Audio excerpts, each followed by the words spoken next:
"I'll marry anyone who can play Chopin," said the millionaire. But when a waitress sat down, he froze. "Hello, everyone. Before we begin today's story, I have a small favor to ask. Please hit subscribe and turn on the notification bell so you never miss our channel's new videos. It is quick, free, and the best way to support us in bringing you more dramatic stories.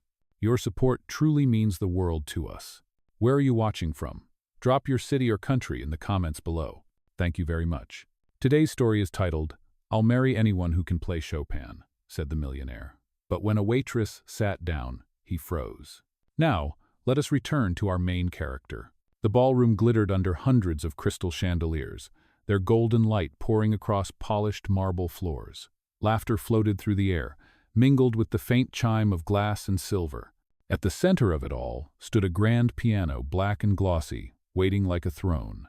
Guests in tuxedos and satin gowns whispered as the host of the night, Ethan Maxwell, raised his champagne glass. His smile was charming but tired, the kind that belonged to a man who had everything except peace. "Tonight," he said, his voice smooth and amused, "I will marry anyone who can play Chopin and make me forget my own name." The crowd laughed, delighted by the absurd challenge from the city's youngest millionaire. To them it was a game, a line tossed into the air to make headlines. But somewhere at the edge of the glittering room, a young waitress froze. Clara, 24, clutched her silver tray so tight her knuckles whitened. The tray trembled slightly as she moved between tables. She had been working double shifts for weeks, barely keeping up with her mother's hospital bills. Music had once been her life, a dream she had packed away the day she dropped out of the conservatory. Her sneakers squeaked softly against the marble as she crossed the room. Every step reminded her she did not belong here. Around her, the perfume was expensive, the laughter effortless. She lowered her eyes, adjusting the tray. And then someone called out, teasing, "Hey, waitress, you should try. Maybe you will be the lucky bride." The crowd chuckled. Clara's face burned. She wanted to disappear. But as her gaze lifted, she saw the piano's keys gleaming under the chandelier like moonlight. For a heartbeat, the world blurred. She remembered her mother's hands guiding hers on the old upright piano at home, the scent of rain through a cracked window, and the voice that once whispered, "Play what you feel, not what they expect." Before she realized what she was doing, she placed the tray on the nearest table and stepped forward. Her heart hammered in her chest. The room went quiet, puzzled by the sight of a waitress walking toward the stage. Ethan frowned, thinking she might be clearing glasses. But then Clara pulled out the bench and sat down. The first note fell like a drop of water in silence, then another. Within seconds, Chopin's Nocturne in E-flat filled the hall. The melody shimmered, soft yet full of ache, a sound too pure for mockery. Every laugh died, every head turned. The millionaire's glass slipped slightly in his hand. His chest tightened as memories he had buried rushed back, the same nocturne his late wife used to play when the world still felt human. For the first time in years, Ethan Maxwell could not move. He simply stood there, frozen, watching the girl in a plain black uniform weave his heart back to life with her bare, unpolished hands. When the final note faded, Clara exhaled sharply, realizing what she had done. Murmurs rippled through the audience, but she did not wait to hear them. She rose quickly, face flushed, and hurried away, vanishing through the side door as the millionaire finally caught his breath. The room erupted into whispers, cameras flashed, but Ethan did not hear any of it. His gaze stayed fixed on the piano bench where she had sat, her shadow still trembling faintly on the marble floor. For reasons he could not name, the man who had everything felt as if he had just lost something priceless. Across town, hours later, Clara sat alone in her tiny studio apartment, her black work shoes kicked off near the door, her apron crumpled on the floor beside her. The city outside was quiet except for the hum of traffic below, and the whistle of a late-night train somewhere in the distance. Her hands were still trembling, the echo of those piano keys lingering under her skin. She had not touched a grand piano in years. She had not meant to draw attention to herself. It had just happened. On the small table beside her bed sat a framed photo of her mother, smiling in a hospital gown, hair thin but eyes bright. Clara traced a finger along the glass. "You would have scolded me," she whispered. "You would have said, 'Never play for people who only want to laugh.'" Her phone buzzed with a new message. It was from her landlord. "Rent due tomorrow. No extensions." Clara's throat tightened. Her paycheck from the catering company barely covered food and bus fare. She sighed, turned off the phone, and stared at the ceiling where the paint was peeling like old sheet music. Meanwhile, across the city, Ethan Maxwell stood by the massive window of his penthouse overlooking the skyline. The party was over, the champagne glasses cleared away, but his mind refused to quiet. He replayed every note that Waitress had played, every flicker of her fingers, every rise and fall of that Chopin nocturne. He remembered the tremor in her voice when she whispered, "Play what you feel." The city lights glittered like scattered memories. On the grand piano in his living room lay an unopened envelope addressed to his late wife, written years ago but never mailed. He sat down before it, his fingers brushing the keys. They felt cold and foreign. For years, he had stopped playing. Tonight he pressed one note, just one, and the sound broke him open. The next morning, Clara woke up to sunlight spilling through the curtains. She dressed quickly and headed to her second job at the small corner cafe near Lexington Avenue. The bell above the door chimed as she entered, tying her hair back with a rubber band. The air smelled like burnt espresso and fresh croissants. She tied her apron and greeted the regulars with a tired but genuine smile. At 10 a.m., the door opened again. A man in a charcoal gray suit stepped inside, his presence quiet but commanding. Clara did not look up right away. She was busy wiping down the counter. "Good morning," she said automatically. "Good morning," he replied, his tone low, familiar. When she finally looked up, she froze. It was him, the man from the gala. But he was dressed more simply now, no tuxedo, no champagne glass, no entourage. Just a man with soft eyes and a faint smile. Ethan recognized her instantly, but he said nothing about the night before. Instead, he set his briefcase on the counter. "Do you serve black coffee here?" She nodded. $2.50 for a small, $3 for a large. He smiled faintly. "Large, please." As she prepared the drink, her hands trembled slightly. She wondered if he recognized her, but he showed no sign. He just watched her movements, patient and curious, as if memorizing every small detail. When she handed him the cup, he said, "You have musician's hands." Her cheeks flushed. "I used to be one, not anymore." He tilted his head. "Why not?" "Because music does not pay rent." There was silence for a moment. Then he reached into his wallet, pulled out a $100 bill, and placed it on the counter. "That is too much," she said quickly. "Consider it advance payment," he replied, sliding a business card across the counter. "I manage a performance space downtown. We could use someone to test the pianos before events. Interested?" Clara stared at the card. Ethan Maxwell, Harmonia Foundation. She had heard that name somewhere before but could not place it. She hesitated. "Why me?" He smiled gently. "Because you play like you mean it." After he left, she held the card between her fingers, unsure whether to laugh or cry. She slipped it into her pocket, half convinced it was a joke. That night, Clara stood by her apartment window staring out at the glowing skyline. The business card lay on the table beside her sketchbook of sheet music. She had drawn little piano keys on the margins, notes trailing into clouds. She wondered if she should call him. Maybe it was real. Maybe it was another rich man's game. But something about his eyes earlier, the calm, searching kindness, made her want to believe. The next morning, she dialed the number. A receptionist answered, polite and efficient. "Harmonia Foundation. Good morning. I am calling about a piano tester position," Clara said, her voice barely steady. "Of course," the woman replied. "Mr. Maxwell asked for you specifically. Could you come in this afternoon?" Clara hung up the phone, her heart racing. She checked her reflection in the mirror, same worn jacket, same old shoes, but there was a spark in her eyes she had not seen in a long time. By noon, she stood in front of the Harmonia building. The glass facade reflected the sky like silver. Inside, a receptionist guided her toward a rehearsal room filled with light. At the center stood a grand piano. "Mr. Maxwell will be here shortly," the receptionist said, and left. Clara approached the piano cautiously. The lid gleamed. Her fingers hovered above the keys. She pressed one softly, then another. The sound filled the empty room, clear and alive. For the first time in years, she smiled while playing. The door opened behind her. Ethan stepped in quietly, listening. He did not interrupt.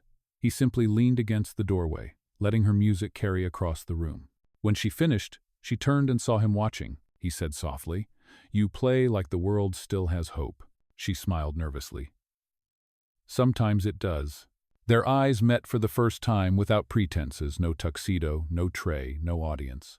Just two people standing in the quiet aftermath of Chopin. For the first time she felt seen, and for him, the silence that followed did not hurt anymore. It simply meant that something had begun. Days passed, and the small practice room at the Harmonia Foundation became Clara's quiet refuge. Every morning she would arrive early, her apron traded for a simple white blouse, her hair tied back loosely. She would polish the piano, tune a few keys, and play gentle scales that lingered through the glass halls like sunlight. For the first time in years, she woke up looking forward to something. Ethan would often arrive unannounced, standing in the doorway with a cup of coffee in his hand. He never interrupted. He just listened. Sometimes he would ask about the pieces she played. Other times he would remain silent, content to let the music speak. What began as casual conversation slowly turned into shared moment stories about her mother's old upright piano, and about his wife who used to play in the evenings when he came home late from work. One morning, Ethan placed a small box on the piano bench beside her. Inside lay a folded piece of sheet music and a silver key. "This is for you," he said. She looked puzzled. "A key?" He nodded. "To the Foundation's side studio. It is quieter there. You can practice anytime you want." Her voice softened. "Why are you being so kind to me?" He smiled faintly. "Because someone once was kind to me when I did not deserve it." That night, Clara visited the new studio. It was smaller but warm, with soft lamps and a view of the city skyline. She opened the sheet music he had given her. It was a handwritten composition titled, "For Those Who Still Believe." She played the first few notes, and the melody flowed like a whisper, hopeful, tender, and full of longing. She realized then that Ethan had written it himself. Over the next weeks, Clara and Ethan worked together preparing for a charity event organized by the foundation. It was meant to raise funds for underprivileged children to study music.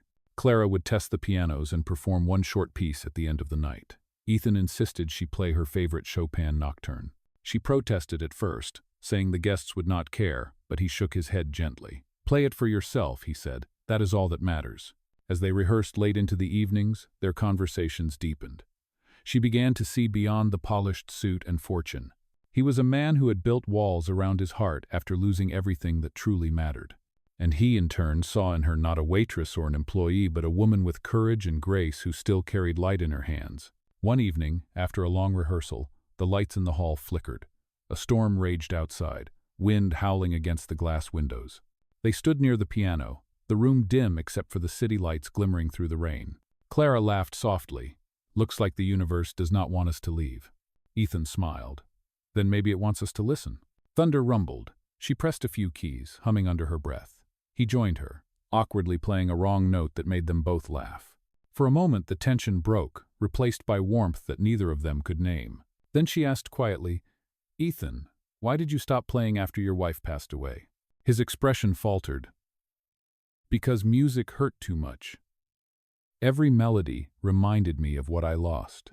And now?" He looked at her for a long moment. "Now, it reminds me of what I still have left." The room fell silent again, except for the steady rain. It was then that Clara noticed his hands tremble slightly over the keys. Without thinking, she reached out and covered them with hers. "You can still play," she whispered. "You just forgot how to listen to yourself." He met her gaze, the stormlight flickering across his face. "Then maybe you should remind me." They played together until the rain stopped. When the final note faded, something unspoken lingered between them, something neither dared to define. The following morning, Clara arrived early to find a single white rose placed on the piano, tied with a ribbon. A small card rested beneath it. "You make the world quieter." She smiled, her heart fluttering in a way that frightened her. But outside the practice room, whispers had begun among the staff. Some said the millionaire had found a new muse. Others said the waitress was getting too close to him. Clara tried to ignore the murmurs, but they followed her like shadows. That afternoon, she overheard two employees talking in the hallway. "She is just another charity case," one said. "He will lose interest soon enough." Clara stood frozen behind the door, her stomach twisting. She left the building without saying goodbye.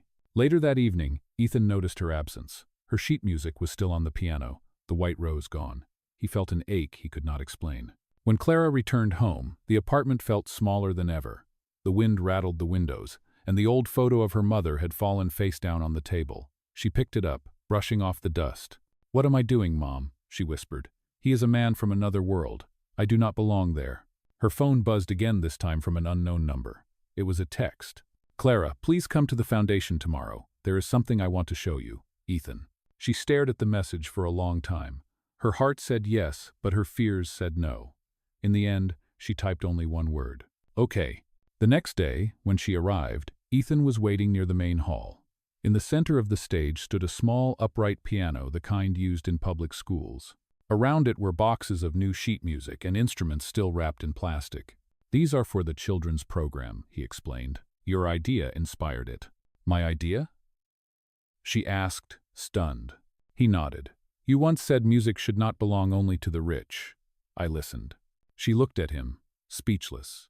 Then her eyes fell on the sheet pinned to the piano, the same handwritten composition he had given her weeks before, only now. The author's name read Ethan Maxwell, founder of the Harmonia Foundation. In that instant, the truth clicked. He was not just a manager or donor. He was the man who owned the entire foundation, the same millionaire from the gala who had made that ridiculous promise about Chopin. Her stomach dropped. Everything, the coffee, the studio key, the kindness, had been him testing her. Her voice shook. "You lied to me." He stepped closer. "I did not want you to see me as the man on the magazine covers. You should have trusted me to decide that myself." She turned away, tears burning her eyes. For the first time since meeting him, she walked out without looking back. Ethan stood in the empty hall, her music still hanging in the air, realizing that honesty was the only song he had forgotten to play. Clara did not return to the foundation for the rest of the week. The key to the side studio sat untouched on her dresser, next to the dried white rose that had once made her smile. She tried to lose herself in work at the cafe, wiping down counters and pouring endless cups of coffee, but the sound of every spoon against porcelain reminded her of piano keys. Music had always been her escape, but now even that felt tainted by betrayal. Across the city, Ethan sat in his office, surrounded by silence. Meetings came and went, but his mind stayed fixed on the look in her eyes when she said, "You lied to me." The truth was heavier than any boardroom decision he had ever made. He had wanted to be seen as a person, not a brand or a headline. Yet in hiding his name, he had turned sincerity into deception. Late one night, Ethan found himself walking through the empty concert hall of the foundation. The piano stood under a single spotlight. On the music stand was Clara's sheet, Music, the Chopin Nocturne, still marked with her careful pencil notes. He sat down and played the opening bars. The melody trembled under his fingers. It was not perfect, but it was real. That same night, Clara could not sleep. The rain tapped against her window like quiet applause, and the memories would not stop replaying. His voice, his kindness, his silence when she played. She wanted to hate him, but her heart refused. Finally, she reached for the phone, typing a message she immediately deleted. Then, unable to resist, she grabbed her coat and left the apartment. When she arrived at the foundation, the doors were unlocked. Inside, the hall glowed faintly from the stage lights. Ethan was still there, his back turned, playing the same nocturne that had started it all. She froze in the doorway, the sound cutting straight through her anger. He stopped mid-note, sensing her presence. "You should not be here this late," he said softly without turning. "I could say the same to you," she replied. He turned slowly, his eyes tired but warm. "Clara, I am sorry. I should have told you who I was from the beginning." "You think that changes anything?" she said. "You made me believe I could trust you. I never wanted to hurt you. I only wanted you to know me without the noise of money or reputation. I wanted to be just Ethan." She folded her arms, her voice trembling. "And what am I supposed to do with that now?" He approached carefully, stopping a few feet away. "You play music to heal others. Let me prove that I can listen, that I can learn." Her eyes glistened. "You cannot fix everything with a song." "No," he said quietly, "but I can start with one." He returned to the piano, gesturing for her to sit beside him. Against her better judgment, she did. Together they played, her right hand taking the melody, his left filling the chords. The harmony felt fragile at first, but then something clicked. They were no longer two strangers bound by lies, but two souls trying to find the same rhythm. When the final note faded, silence filled the hall. She stood, wiping a tear from her cheek. "You have a lot to learn, Mr. Maxwell." He smiled sadly. "Then teach me." Clara left soon after, but the air between them had changed. The next day, she found an envelope at the cafe where she worked. Inside was a handwritten letter. "Clara, I have been thinking about what you said. Music cannot fix everything, but perhaps it can open a door.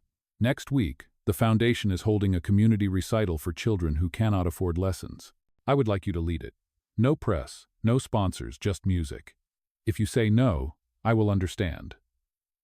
Ethan." She read the letter 3 times, her fingers tracing the ink. It was not an apology wrapped in luxury. It was an invitation to something real. The following weekend, Clara stood in the small neighborhood auditorium where the event was set to take place. Dozens of children filled the seats, clutching donated instruments. She tuned the piano and adjusted the microphones. When Ethan arrived, dressed simply in a dark sweater and jeans, he smiled at her from across the room. There were no reporters, no cameras, only quiet anticipation. During the recital, Clara watched the children play their first halting songs. Ethan sat in the back, clapping for each performance. For the first time, he seemed completely at peace. When the event ended, Clara walked toward him. "They did well," she said. "They did," he replied, smiling. "Because they had a teacher who believed in them." She looked at him for a long moment. "You really meant it, did you not? This was never about reputation." He shook his head. "It was about remembering why music matters." For the first time since the gala, she smiled without pain. "You know," she said softly, "there is still one piece I never finished playing." He raised an eyebrow. "Which one?" "The one that made you freeze." They returned to the piano side by side. She began the same nocturne she had played that night, but now the notes carried warmth instead of fear. As the melody swelled, Ethan joined her quietly, blending into the harmony. When the final chord lingered in the air, Clara looked up at him and said, "You once promised you would marry anyone who could play Chopin and make you forget your name." He smiled, eyes shining. "You did more than that. You made me remember who I am." For a long moment, neither spoke. The applause of the children filled the hall again, soft and pure. And in that fragile space between forgiveness and music, something whole began to take shape. A few weeks later, spring arrived in the city. The cold wind had softened, and sunlight spilled through every window of the Harmonia Foundation. Inside, the echo of children's laughter mixed with the sound of pianos being tuned. What had once been a silent hall now thrived with music and hope. Clara had officially joined the foundation as a full-time music instructor. Her days were filled with teaching children to press their first trembling keys, to hear beauty in imperfection, to find courage in sound. Every time she looked at them, she saw herself the girl who once believed dreams belonged only to the wealthy. Ethan often watched from the back of the room, quietly smiling. He had stepped away from daily business meetings, letting others handle his empire. For the first time, he was learning to live, not just to succeed. When the board questioned his decision to fund free music programs, he simply said, "Because someone once reminded me that silence is the most expensive thing in the world." One afternoon, Clara was teaching a shy little boy how to play his first scale when Ethan walked in carrying a large envelope. He waited until the class ended, then handed it to her. Inside was a certificate and a small photograph of the new music wing being built across town. "This will be the Harmonia Community Studio," he said, "and I want you to run it." Her eyes widened. "Me?" "Yes, you started this. It is your vision." She hesitated. "Ethan, this is too much." He shook his head gently. "It is not enough." For a moment, she could not speak. The same girl who had once been a waitress cleaning wine glasses was now being asked to lead a program that would give hundreds of children a chance to touch music for the first time. That night, as the city lights glowed against the glass walls, she walked into the empty practice room where everything had begun. The grand piano still stood under a single warm light. She sat down, letting her fingers rest on the keys. The soft hum of the world outside faded, replaced by the rhythm of her heartbeat. She began to play Chopin again, the same nocturne that had changed both their lives. But this time, there was no fear, no shame, no audience waiting to judge. The melody rose gently, full of grace and forgiveness. Ethan entered quietly, his footsteps echoing behind her. He listened without speaking until the last note drifted into silence. Then he placed something on the piano bench beside her, a small velvet box. She looked at him, startled. "What is this?" He smiled faintly. "A promise I made a long time ago." Inside was a simple ring, elegant but understated, with a design that resembled intertwining piano keys. "You once asked me why I was kind to you," he said softly. "I did not know how to answer then. Now I do. You reminded me what love sounds like when it is real." Tears filled her eyes as he continued. "I said I would marry anyone who could play Chopin and make me forget my name. You did that, Clara, but you also made me remember my heart." Her voice shook. "You do not need to do this out of guilt or gratitude." "This is not guilt," he said firmly. "This is clarity." He knelt in front of her. "Will you marry me not as the man from the gala, not as the millionaire, but as Ethan, the man who found his way back to music because of you?" Clara covered her mouth, trying to hold back her tears. For a moment the world seemed still. Then she whispered, "Yes." He slipped the ring onto her finger. The piano's reflection caught the glint of the diamond like a single note suspended in air. Months later, the Harmonia Community Studio opened with a small, heartfelt ceremony. There were no flashing cameras, no celebrity guests, only students, teachers, and the quiet joy of people who believed in second chances. Clara stood at the center in a simple ivory dress, Ethan by her side. When it was her turn to speak, she looked out at the crowd and said, "Music found me when I thought my voice no longer mattered. It taught me that even a wrong note can lead to the right melody. So if you ever feel small, remember kindness, not money, is what makes the world sing." Applause filled the room, warm and endless. Ethan reached for her hand and whispered, "You were my best mistake." She laughed softly, pressing her forehead against his. "And you were the song I never knew I was meant to play." As the children began to play their opening piece, the same Chopin nocturne echoed gently through the hall. The melody soared familiar yet new, fragile yet full of life. The camera panned toward the window, where sunlight poured across the piano keys like liquid gold. Two hands intertwined, resting on the instrument that had brought them together. Sometimes, a single wrong turn leads to the right forever. Months passed, and the rhythm of their new life began to settle.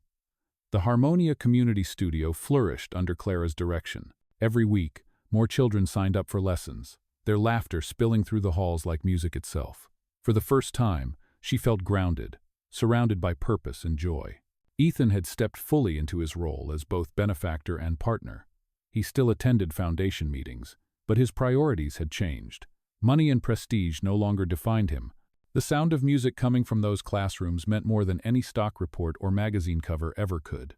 One chilly November evening, Clara stayed late after classes, sorting through a pile of donation letters. The air smelled faintly of wax polish and sheet paper. Her fingers brushed across a worn envelope addressed in careful handwriting. It was from a small-town school requesting instruments for students who could not afford them. The letter ended with, "We believe music can change lives, just like your story changed ours." She smiled softly, setting the envelope aside. Moments later, Ethan entered, carrying 2 cups of hot cocoa. "You are still working?" he asked. She looked up, smiling. "Just one more letter." He handed her a cup. "You say that every night." "I know," she laughed. "But this time I mean it." He leaned against the piano, watching her with quiet affection. "Do you ever miss performing?" She paused, thoughtful. "Sometimes. But I think teaching is another kind of performance. Instead of applause, I get to hear 100 little hands learning how to speak through music." Ethan nodded slowly. "You turned a broken promise into something beautiful." She reached for his hand. We both did.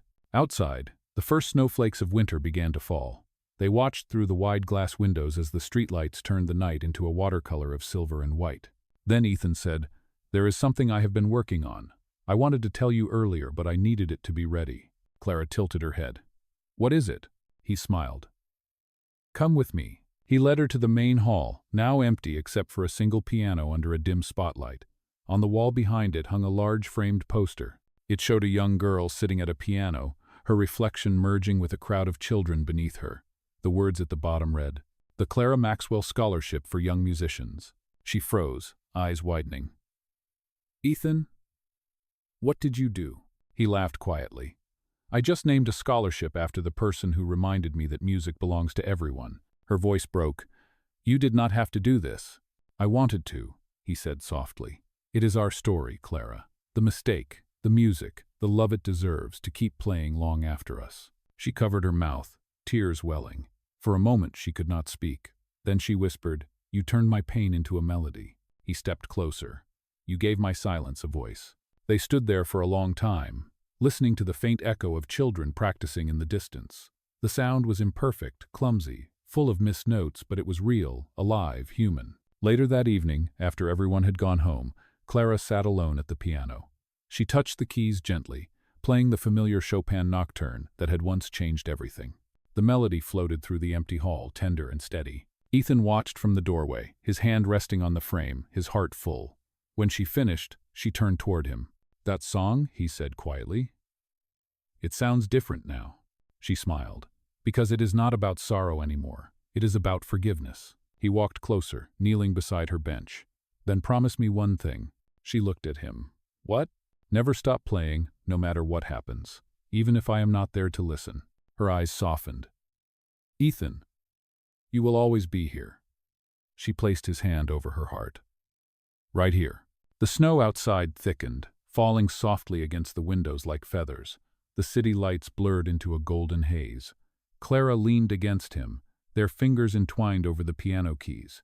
The last shot of the night was quiet, a man and a woman sitting in the same place where their story began, surrounded not by wealth or grandeur, but by music and peace. As the screen faded to black, her voice echoed softly, warm and certain. "Sometimes, the mistake that breaks you is the same one that teaches you how to love again." Winter deepened, and the Harmonia Community Studio glowed like a lantern in the snow. Inside, laughter and piano notes filled every corner.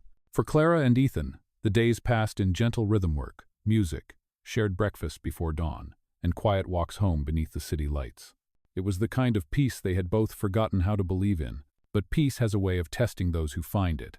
One evening, during a foundation board meeting, Ethan's assistant rushed in, holding a folder with trembling hands. "Mr. Maxwell," he said, "there is something you need to see."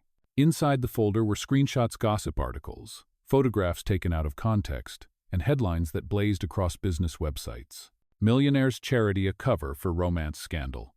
Was the Chopin girl paid for her story? The room fell silent. The board members exchanged uneasy glances. One of them, an older man in a sharp suit, spoke first. "Ethan, this kind of attention could ruin the foundation's reputation. We need a statement immediately." Ethan's jaw tightened. "The truth is simple. She earned her place here." "Maybe," the man replied, "but perception matters more than truth. If you want to save the foundation, you must distance yourself from her." For a long moment, Ethan said nothing. Then he stood, closing the folder. "If that is the price of honesty, then I will pay it. But I will not lie about the woman who saved my life." When he returned home, Clara was waiting, a worried look in her eyes. "I saw the news," she said quietly. "They are saying I used you." He reached for her hand. "Let them talk. I know who you are." "But the children, the studio, what if we lose everything?" He smiled faintly. "We will start again, even if it means playing in the street.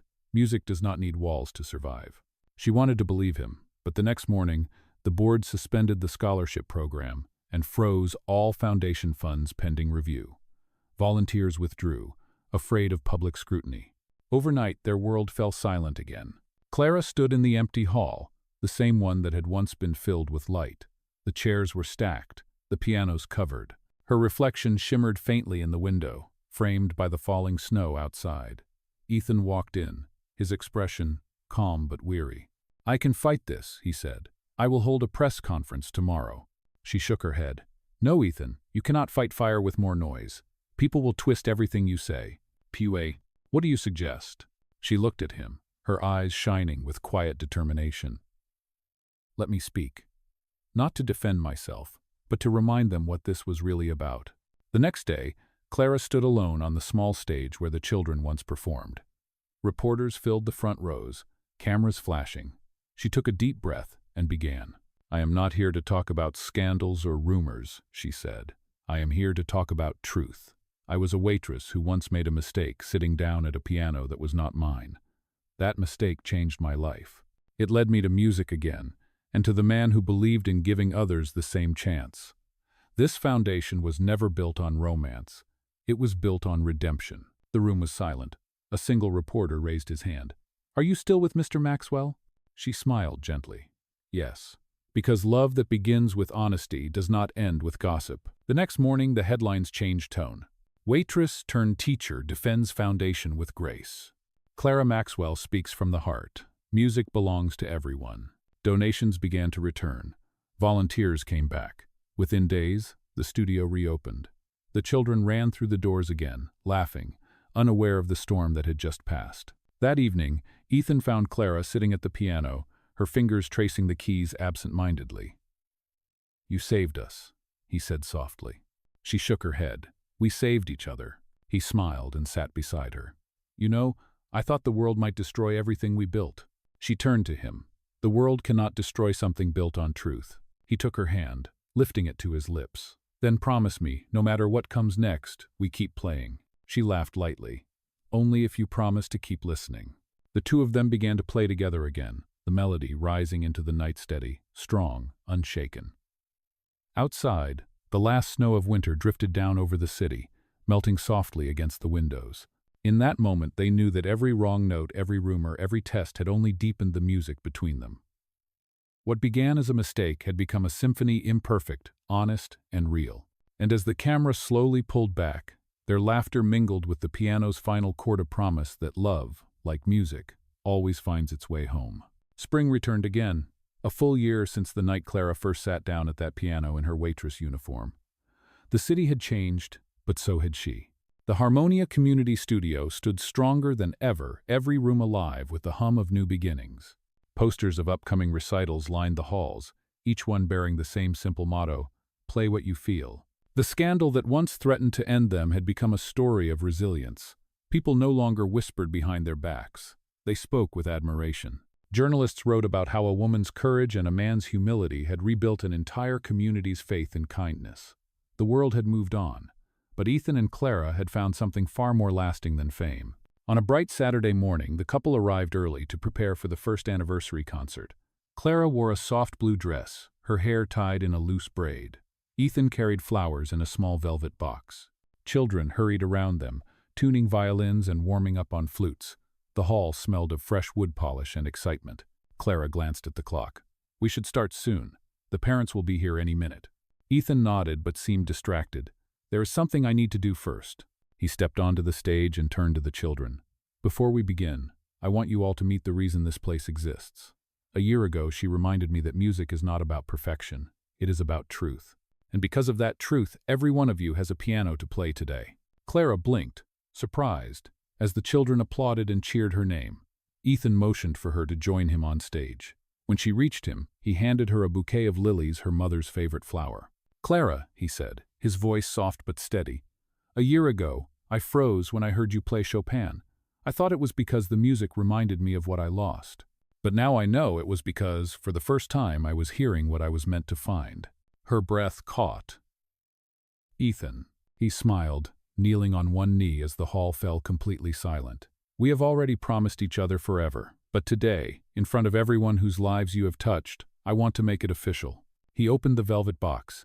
Inside was a new ring, simple and elegant, engraved with a single line, "Every wrong note led me here." The children gasped, clapping their hands. Tears filled Clara's eyes as she whispered, "Yes, 1,000 times yes." Laughter and applause erupted around them. The pianist in the corner began to play softly the familiar melody of Chopin's Nocturne that had started it all. Clara and Ethan stood together, their hands clasped, while the room filled with the sound of music and joy. Later that evening, after the concert ended and the guests had gone, Clara lingered alone in the empty hall. The lights had dimmed, but the piano still gleamed under a single beam. She sat down and played again, each note carrying the weight of everything they had survived: fear, loss, forgiveness, love. Ethan appeared behind her, wrapping his arms gently around her shoulders. "Still playing?" he asked. She smiled. "Always. It is who I am." He kissed the top of her head. "Then let the world keep listening." Outside, the night stretched endlessly over the city, full of quiet lights and distant sounds. Through the tall glass windows, the reflection of two figures at the piano shimmered like a living promise. The camera drifted closer, capturing the soft exchange between them. Clara whispered, "Do you ever wonder how one small mistake could change everything?" Ethan answered, "It was never a mistake. It was destiny disguised as one." Their hands pressed together over the keys as the final notes faded into silence. Narration. Closing voice. Sometimes the most beautiful things in life begin with what we never planned. A wrong turn, a broken heart, a single act of courage, they can all lead us home. This was their story, a love born from a mistake, and a melody that will never stop playing. The screen faded to black as the Chopin Nocturne returned, echoing softly beneath the words. Based on the story of Clara and Ethan Maxwell, where love, like music, never truly ends. A few months later, summer sunlight streamed through the tall windows of the Harmonia Community Studio. The anniversary plaque hung proudly at the entrance, "For those who play from the heart." Inside, laughter echoed from every room. The children were preparing for their final recital before summer break, and Clara moved from class to class, helping them tune instruments and calm their nerves. At the far end of the hall, Ethan stood watching her, smiling quietly. It was the same smile he had worn that first night, the one of quiet awe, not possession. When their eyes met, she grinned and waved him over. "You are supposed to be greeting parents, not hiding," she teased. He chuckled. "I was admiring the view." She rolled her eyes but blushed anyway. When the recital began, the small stage filled with children. They played hesitantly at first, then grew more confident as Clara mouthed the rhythm along with them. Every note shimmered with sincerity. Ethan filmed from the side, capturing her face as much as the performance. After the last piece, the audience stood in applause. Clara turned to the children and bowed deeply. When she faced Ethan again, he mouthed two words that still made her heart race. "Thank you." Later, after everyone left, the hall grew quiet again. The evening light poured across the piano where their story had begun. Clara ran her fingers along the smooth edge of the instrument and smiled. "Do you realize," she said softly, "that this piano has witnessed everything? Our mistakes, our arguments, our promises." Ethan nodded. "It is proof that even broken notes can create something whole." She sat down, playing the opening bars of Chopin's Nocturne, their song. He joined her on the bench, his hand resting over hers as the melody rose and fell. The world outside melted away until only the music remained. When the final note lingered, she turned to him. "Do you ever think about what would have happened if I had not sat down that night?" He smiled. "Then I would still be looking for the sound that made my heart stop." They laughed quietly, and she leaned her head on his shoulder. The last light of the day spilled across them, golden and warm. Narration, closing voice. From a single mistake came a love that redefined everything's status, pride, even time itself. Because sometimes the right person does not enter your life by design but by destiny.